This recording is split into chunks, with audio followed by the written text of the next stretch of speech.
ইব্রাহিম আলাইহিস সালাম একবার আজরাইলকে বলছিল, মালাকুল মউত আজরাইল, নাফরমানের জান কবজ করবার সময় তুমি যেই চেহারাটা হয় তোমার, ওটা আমার একটু দেখাও।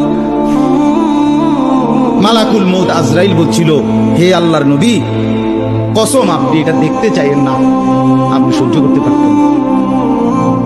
ইব্রাহিম আলাইহিস সালাম বললেন, না মা আজরাইল, আমি এটা দেখুমই, তুমি আমারে দেখাও একটা।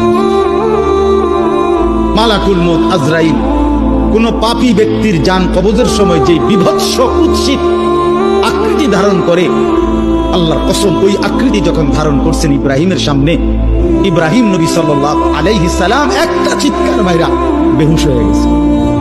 প্রতিটা মানুষকে মরতে হবে, এটা আমরা সবাই জানি।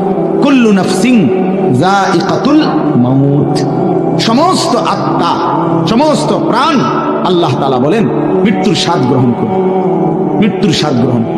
কুল ইন্নাল মাউতাল্লাযী তাফিরুনা মিনহু ফাইন্নাহু মুলাকীকুম, আল্লাহ তাআলা বলেন, হে নবী আপনি বলে দেন, ও দুনিয়াবাসী, মৃত্যু থেকে তোমরা যেখানেই পলায়ন করো না কেন, মৃত্যু তোমাদের সাথে সেখানে গিয়েই নিজেই মোলাকাত করবে, সাক্ষাৎ করবে, তুমি ডাকতে হবে না, মৃত্যু নিজেই আসবে।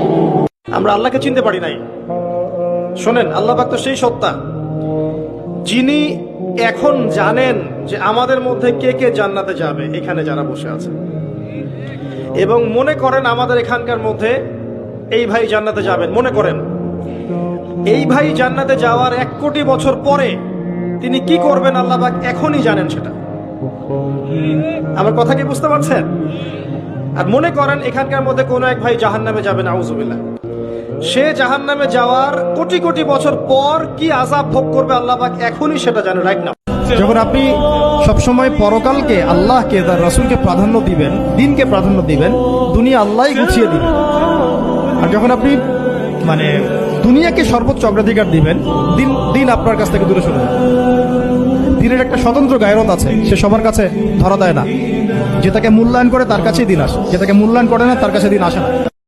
অহংকারীদেরকে আল্লাহ পাক কিয়ামতের মাঠে পিঁপড়ার মতো উঠাবেন, তাদের আকৃতি মানুষের সমান হবে না, ছোট ছোট কালো পিঁপড়ার মতো হবে, এবং অন্ধকার ওদেরকে ঢেকে দিবে। তো আমাদের মনে যাদের অহংকার আছে, আল্লাহর রাস্তা অহংকার ছেড়ে দেই। সারাটা জীবন পাপ করে থাকলেও একটা বার দাঁড়িয়ে খালি বলেন আল্লাহ আস্তাগফিরুল্লাহ ওয়া আতুবু ইলাইহি, মন থেকে বলেন আল্লাহ আমি ভুল করেছি, আল্লাহ আমাকে মাফ করুন। এক মুহূর্তের মধ্যে আল্লাহ পাক আপনার সমস্ত গুনাহগুলোকে নেকিতে পরিবর্তন করে দিবেন ইনশাআল্লাহ। আল্লাহ ছাড়া কেউ নাই আপনার।